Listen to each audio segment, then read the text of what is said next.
Grüß, willkommen in einem Fragens video. Welcome to another exciting video, in this case episode 16 of my game design series of videos.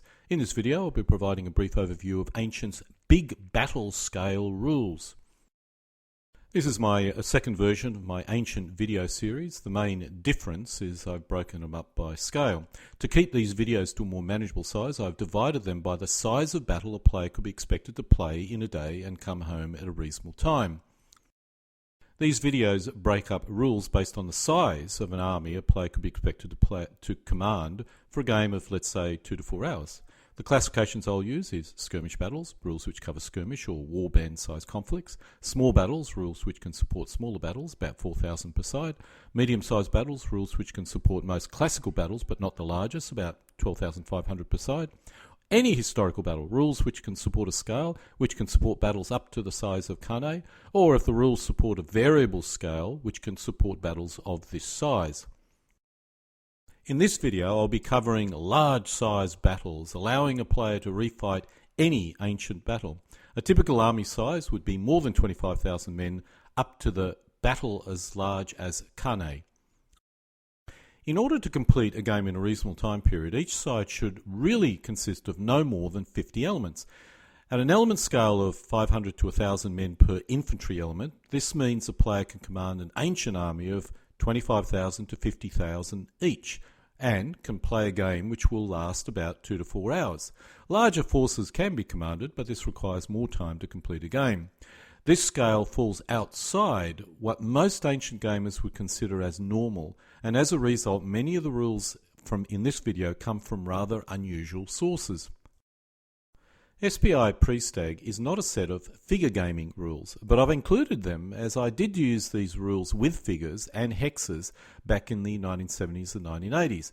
These were based on earlier SPI ancient board games. The new updated version proved highly playable and reasonably popular. The sequence of play was fixed, with each player conducting fire combat, movement, melee, and then both players conducted mutual disruption removal phase. All fire combat and melee was based on an odds CRT, with the result being disruption or eliminated. 2 disruptions resulted in an elimination. The basic game system is very simple but surprisingly nuanced. Players who field a single line will quickly find their front line broken through, so experienced players will always ensure that they have a second line behind the first to fill gaps in their own line or exploit gaps in the enemy line. Philip Sabin has created a number of different sets of ancient rules, one of which was Legion or Legion 2. This is a board game, but as with the other rules that he had, Lost Battles, is often played with figures on a playing area with a hex grid.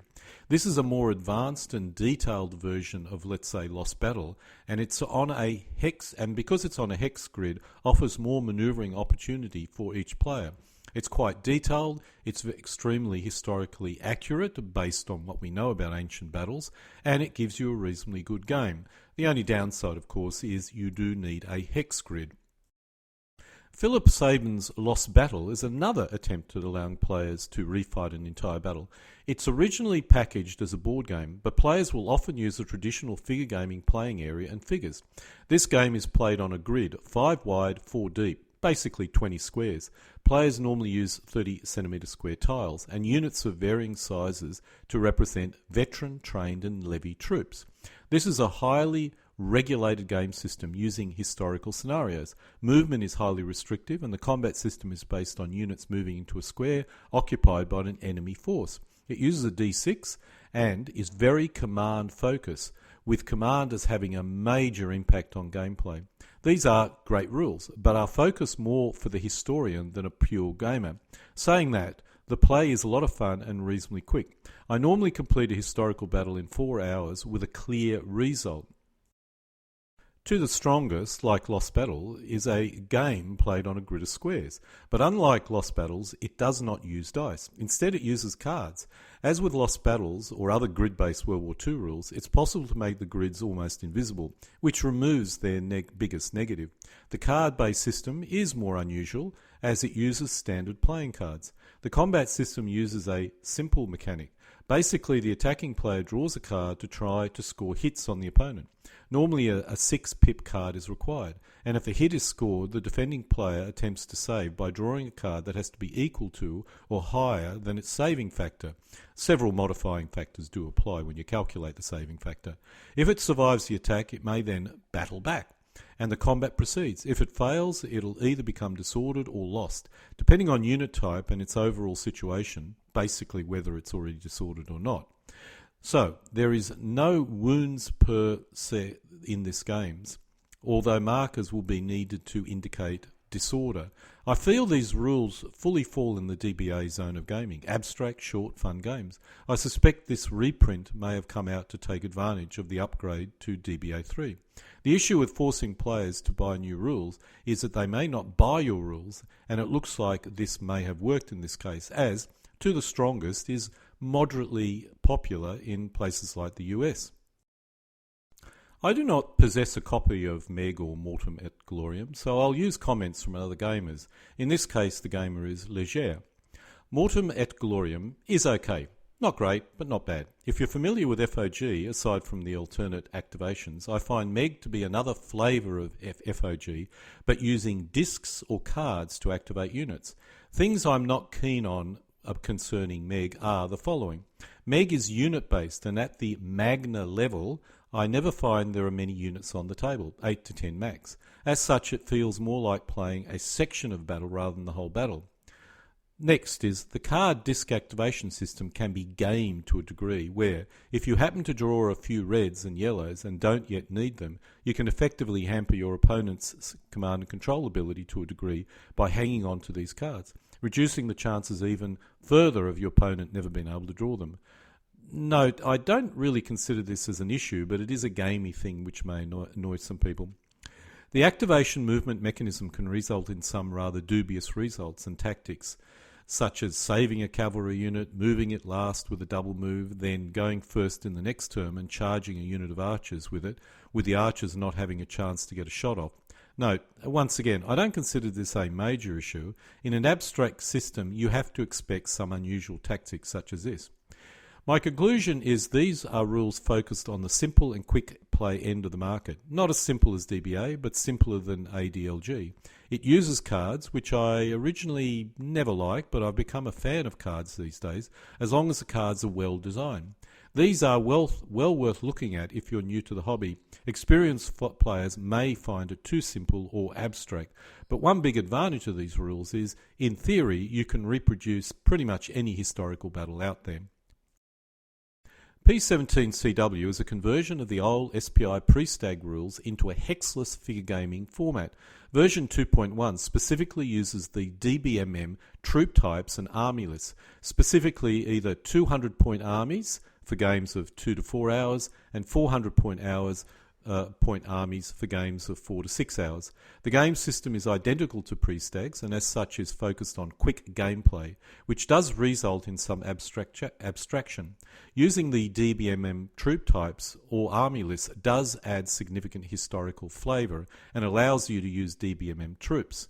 Because of the way the conversion into a hexless format is achieved, these may not be good rules for competition play, but are good for friendly games or reproducing a historical battle, which is what the game system was originally designed to do.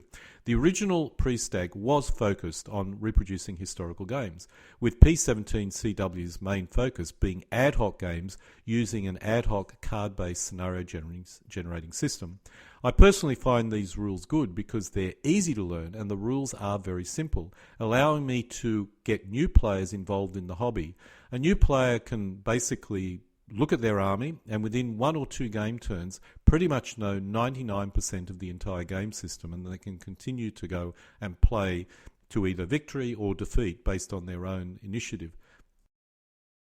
Most of the rules at this scale come from a pure or semi-board gaming source. Board gaming has generally been focused on historical battles, so the scales these rules support allow for larger armies because they're designed to reproduce historical battles. Some of these rules use a grid system, hex or square, such as Lost Battle or Legion. While this does work, I find grids on a playing area as being a turn-off, so while I have used these rules many times, I tend to not prefer the aesthetics of them. Saying that, Lost Battle is a surprisingly fun set of rules, and the grids are rather large, so they're not super noticeable. There are some pure figure gaming rules in the list, such as TTS and MEG. However, these rules are rather unusual, even if they are figure gaming rules. I've not tried these rules, but if the scales indicated in the rules is accurate, then these designers have clearly made a concerted effort to create rules which allow players to command historical-sized armies. I do wonder if this trend will continue to grow, and we may end up with another scale shift in the ancient rules world, as occurred with 7th edition. I don't think it'll happen with TTS or MEG, as I think the game system there is just a little bit too alien for, let's say, traditional figure gamers. But nonetheless, they could be a good entry-level game for new gamers into the hobby. The final group of figure games are that there are some figure game conversions of board games in this list, designed to remove hexes and grids and make what was a board game feel and look and play more like a figure gaming set of rules. While P17CW does play in some ways like a board game, particularly the odds-based CRT, the lack of grids and its attempt to mimic DBMM troop types and costs does allow players a simple set of rules which they can use to introduce new players. And if you didn't know they came from a board game source, you may actually basically feel that they did have no board game roots and they are a true figure gaming set of rules. Nonetheless, I can't really say this scale is popular among ancient figure gaming rules, but it does appear to be growing a bit. ADLG may be the set of rules which is slowing down the growth of this scale because ADLG is so popular and gives you such a good game. I should point out there is a lack of any incentive in reproducing historical battles generally among the ancient gaming community, so there may be no major drivers for players to adopt rules which support this scale and allow them to recreate Kane. I'm uncertain why this is the case, but perhaps a lack of detailed orders of battle may be a reason. I also suspect that reproducing a historical battle in this period is very difficult, thus the focus on points-driven competition game, which bypasses the messiness of historical realism and research. And so this concludes episode 16 of my video on game system design, which in this case provides an overview of ancient big battle scale figure gaming rules. Alle guten Dinge kommen zu einem Ende.